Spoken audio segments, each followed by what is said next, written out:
Magic morning, my dear great friends. How are you all? Filled with joy, new energy, new enthusiasm.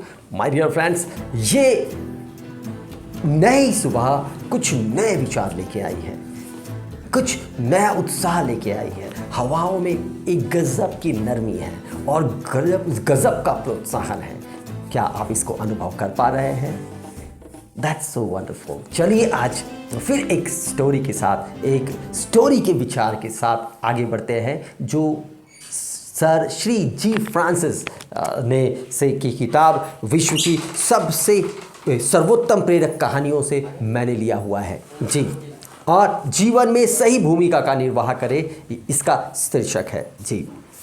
सुनिए ध्यान से, इसमें मैं सवाल भी पूछूंगा तो आपको बहुत मज़ा आएगा और आपको एक सोचने की, समझने की नई दिशा मिलेगी। जी हाँ, एक सेना अधिकारी की 3 वर्षीय बेटी आनंद और चपलता की मूर्ति थी।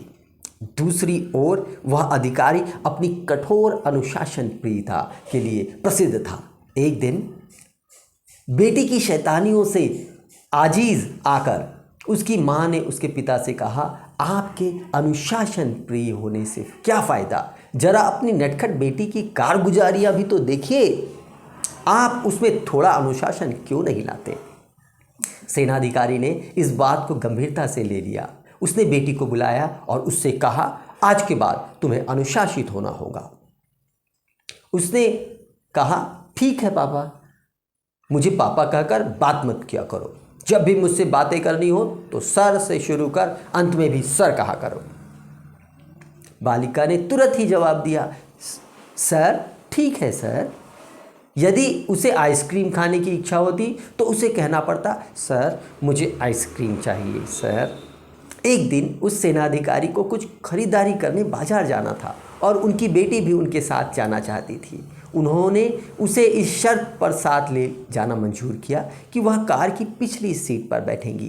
बालिका ने मान लिया। जब वे आधी दूरी तय कर चुके थे तो पिता ने अपनी गर्दन पर बेटी के नन्हे हाथों का स्पर्श महसूस किया और उन्हें उसके प्यार भरे शब्द सुनाई दिए।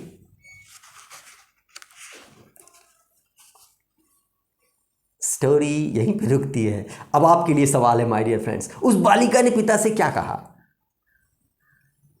इस कहानी का निष्कर्ष क्या है? सोचिएगा और इसका जवाब अपने मन से ढूंढिए। बहुत अच्छा, चलिए अब मैं राइटर का जवाब आपको बता देता हूं। उस बालिका ने पिता से क्या कहा? उस पिता ने कहा, सर मुझे आपसे प्यार है सर। सेनाधिकारी के कानों के पीछे से आवाज आई। इस कहानी का निष्कर्ष क्या है? उस छोटी बच्ची के लिए वे एक सेनाधिकारी नहीं, एक स्नेहिल पिता, अपनी पत्नी के लिए एक वफादार पति, अपनी बहन के लिए एक प्यारे भाई और अपने माता पिता के लिए एक कर्तव्यनिष्ठ पुत्र भी है। और इसीलिए माय डियर फ्रेंड्स, जो ऑफिस का अनुशासन है वो ऑफिस के लिए ज़रूरी है और घर का जो अनुशासन है वो प्रेम है, स्नेह है, आपसी सद्भावना है। जी, मुझे यकीन है इस स्टोरी ने आपको अपने जीवन में झांकने का एक नई खिड़की दी होगी माय डियर फ्रेंड्स। जी हाँ, आज के लिए इतना ही। एक नया विचार आपके जीवन में आ रहा है। आप आगे बढ़ें, ज़िंदगी में उन्नति करें और उन्नति ही करते रहें। Bye bye.